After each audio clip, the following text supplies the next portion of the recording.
Voici l'humeur de Pierre-Emmanuel Barré, messieurs, dames.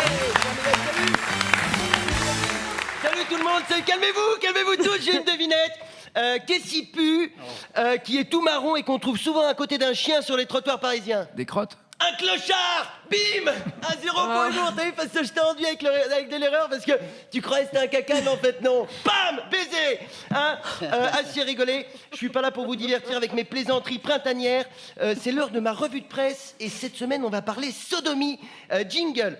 La sodomie, c'est vraiment très très bien. Après, on n'a plus besoin de mettre de sac à dos pour transporter ses affaires, il suffit de le mettre à l'intérieur de son anus, c'est fini les problèmes de scoliose.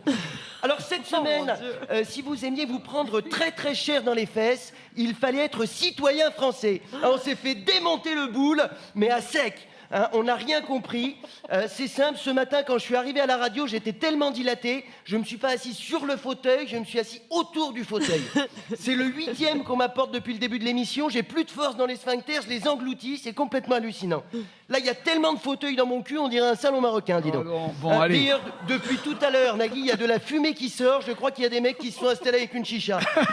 Et il reste de la place. Hein, la semaine prochaine, on fait l'émission dans mon cul, et pour le live, il y aura le Philharmonique de Vienne avec 87 contrebassistes et 13 pianistes. Il y a une acoustique de malade, vous verrez. Ben, c'est comme ici, c'est comme au Studio 106, sauf que ça sent meilleur.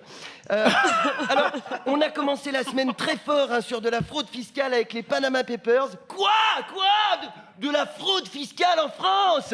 J'étais pourtant sûr que le déficit budgétaire, c'était à cause des femmes voilées arabes, roumaines, d'Afrique noire, retraitées au chômage sans papier qui volent le travail des Français pour frauder les allocations. Bon, alors les Panama Papers, hein, tout le monde a bien compris ce que c'était, je vais pas vous emmerder avec. En gros, c'est la liste de tous les gens qui sont en train de nous la mettre. Il y a un peu de tout à l'intérieur, mais grosso modo, ça correspond au profil type du fils de pute. Cahuzac, Drahi, Chatillon, Platini, Balkany naturellement. Alors lui, la seule affaire judiciaire où on n'a pas encore trouvé son nom, c'est l'affaire Dutroux.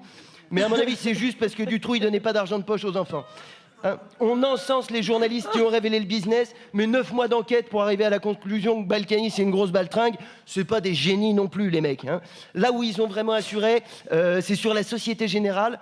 979 sociétés offshore, ils ont trouvé. Il n'y a pas 2 ans, le PDG jurait devant une commission sénatoriale que c'était terminé les bêtises, on arrête, on dirait moi avec l'alcool. Moi, la prochaine fois que je vais à la Société Générale, c'est pas pour ouvrir un compte, c'est pour ouvrir un banquier.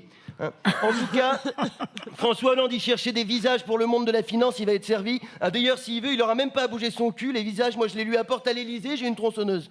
Il n'y a pas de problème. Hollande, il était tout content. Il était là avec Manuel Valls. Ils ont dit, on va être intransigeants, ça va chier. Bon, ils ont juste oublié de préciser qu'en décembre dernier, c'est le gouvernement qui a bloqué en pleine nuit une loi contre les paradis fiscaux. C'est quand même con, il y a 1% de bipolaires en France, il faut qu'ils soient tous au pouvoir. Hein, on dirait que François Hollande, tous les matins, quand il se lève, il a qu'une seule question en tête. Qu'est-ce que je vais bien pouvoir faire aujourd'hui pour passer pour un con? Hein, juste quelques chiffres, hein, que tout le monde se rende bien compte, comment c'est l'Eurotunnel dans nos slips. L'évasion fiscale, c'est presque 7% du PIB. Alors si tout le monde payait ses impôts, on aurait un déficit budgétaire à 0. Et en plus, on pourrait rendre 80% de leur impôt sur le revenu aux Français. Alors si vous sentez quelque chose qui vous chatouille au niveau des molaires, vous retournez pas, hein, c'est la bite du social-libéralisme. Oh non.